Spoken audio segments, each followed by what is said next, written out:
Chose à présent, c'est une élection qui a créé la surprise à l'université de technologie de Belfort-Montbéliard. Pour la première fois, le syndicat étudiant d'extrême droite, la Cocarde, entre au conseil d'administration. Il a remporté 20% des voix grâce notamment à un taux de participation historique 2 à 3 fois plus élevé que les années précédentes. Sarah Francesconi, Rémi Poirot. Le combat s'est joué dans les urnes, mais laisse des traces sur les bâtiments. On peut voir qu'on a la présence d'Antifa sur le campus de Belfort. Donc ils se sont amusés à mettre des stickers contre nous sur les vitres de l'établissement. Il y a aussi des tags également, vous pouvez voir sur les piliers de l'école juste là.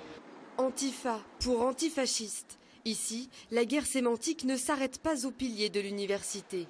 Pourtant, délégué départemental de la jeunesse du Rassemblement national, ce responsable syndical de la Cocarde ne se revendique pas d'extrême droite. Non, du camp national. Parce que l'extrême droite, c'est un terme, on va dire, très péjoratif et qui fait peur. Mais nous, c'est pas quelque chose qu'on revendique en soi explicitement. Qu'importe les étiquettes, le programme parle de lui-même. On a une proposition phare qui est la priorité nationale dans l'attribution des bourses et logements Crous.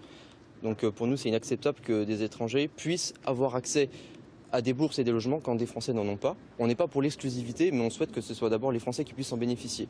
Ici, c'est la première fois qu'un syndicat d'extrême droite remporte des sièges au conseil d'administration et des études. 3 sur les 11 impartis. Si la liste adverse récolte 80% des voix, ces résultats restent inattendus. L'UTBM, c'est une école qui est très ouverte sur le monde. D'ailleurs, le slogan, c'est un autre regard sur le monde. Voilà, on a plus de 80 nationalités sur nos campus. On a des étudiants et des enseignants partout dans le monde dans le cadre d'échanges universitaires, de programmes de recherche. Donc je vais être très étonnée par ces résultats et aussi plutôt déçue. L'élection d'une telle liste pourrait venir nuire en fait à la tranquillité de nos études, des étudiants en règle générale.